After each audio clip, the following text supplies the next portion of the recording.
নমস্কার বন্ধুরা, আশা করি সবাই ভালো আছেন। তো সাকিব খানের বরবাদ যে ছবির টিজার আসতে চলেছে আগামীকাল, এবং আগামীকাল সন্ধে 6টার সময় সম্ভবত আমাদের টিজারটা আসবে। আমার হয়তো সন্ধে 6টার সময় রিভিউ করা হবে না, আমি এখনই বলেছি সন্ধে 6টার সময় হয়তো আমার রিভিউ করা হবে না, এবং বাংলাদেশের টাইম অনুসারে হয়তো 6:30টায় আসবে। 6টা এবং 6:30টার সময় কিন্তু টিজারটা আসতে চলেছে। এবার দেখুন, প্রথমত হচ্ছে টিজার নিয়ে আমি প্রচণ্ড বেশি এক্সাইটেড, তারপরেও বলছি আমার হয়তো সময় লাগবে, আমার হয়তো সেই টাইমে আমি ছাড়তে পারবো না, তার জন্য আমি দুঃখিত। কাজে ব্যস্ত থাকি, আমার পক্ষে সন্ধ্যেবেলাতে টাইম করা সম্ভব হয়ে ওঠে না।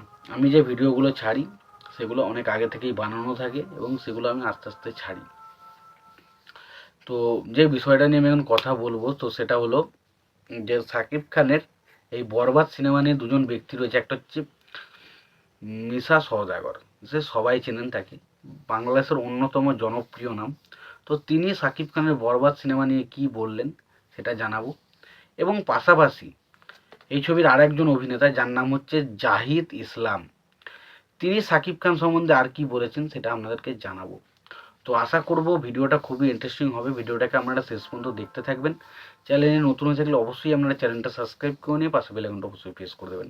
তো দেখুন, প্রথমত আমি যদি বলি যে মিশা সওদাগর তিনি কি বলেছেন। মিশা সওদাগর বলেছেন যে সাকিব খানের বরবাদ ছবি এমন একটা ছবি, সাকিব খানের তার কেরিয়ারে আজ পর্যন্ত যত ছবি করেছে তাকে এইরকমভাবে কেউ প্রেজেন্ট করেনি। তো তিনি পরিষ্কারভাবে একটাই কথা বলতে চান, সাকিব খানকে আমরা একটা অন্য রকমভাবে পেতে চলেছি, এবং জাস্ট আমরা একটা ব্যাপক কিছু জিনিস কিন্তু পেতে চলেছি। তার পাশাপাশি তিনি এটাও বলেছেন যে শুধুমাত্র সাকিব খান নয়, তাকে যেভাবে প্রেজেন্ট করা হয়েছে তাকে সম্ভবত হয়তো বাংলাদেশের কোনো ছবিতে এইভাবে দেখা যায়নি। মানে মিশা সওদাগর তার নিজের এক বিষয়টা নিয়েও কনফিডেন্ট, এবং তার পাশাপাশি সাকিব খানের যে বিষয়বস্তু সেটা নিয়েও প্রচণ্ড বেশি কনফিডেন্ট। তো সুতরাং তিনি, যারা সাকিবিয়ান রয়েছে বা যারা সাকিব খানের ভক্ত রয়েছে বা যারা সাকিব খানের সিনেমাটা দেখতে ইচ্ছুক, তাদেরকে কিন্তু তিনি একটাই কথা বলেছেন যে এই সিনেমাটা না দেখা মানে বিরাট কিছু মিস করা। তো এটা থেকে একটা আশ্বাস পাওয়া যাচ্ছে। এবং দ্বিতীয় যেটা বিষয়টা নিয়ে আমি কথা বলবো, সাকিব খানের এই বরবাদ সিনেমার যখন শুটিং হচ্ছিল মুম্বাইতে, তো মুম্বাই শুটিংটা তো দেখুন একটা বলিউড সিনেমা যেভাবে শুটিং করে সেভাবেই শুটিং করা হচ্ছিল। তো সেই সময় সেখানকার বলিউডে থাকা কিছু মানুষজন এসে বারবার এসে আর কি সাকিব খানের সাথে সেলফি নিচ্ছিল, নিচ্ছিল। তো তাদেরকে বোঝা যাচ্ছিল তারা ভাবছিল হয়তো কোনো বলিউড স্টার, সাকিব খানকে সবসময় বলিউড স্টার ভাবছিল।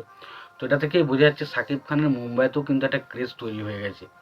তো তিনি এটাই পরিষ্কারভাবে বলেছেন যে সাকিব খানের যা ক্রেজ, সেখানে বলিউডের মতন তাকে বলিউড স্টার ভাবতে কিন্তু মানুষজন শুরু করেছিল।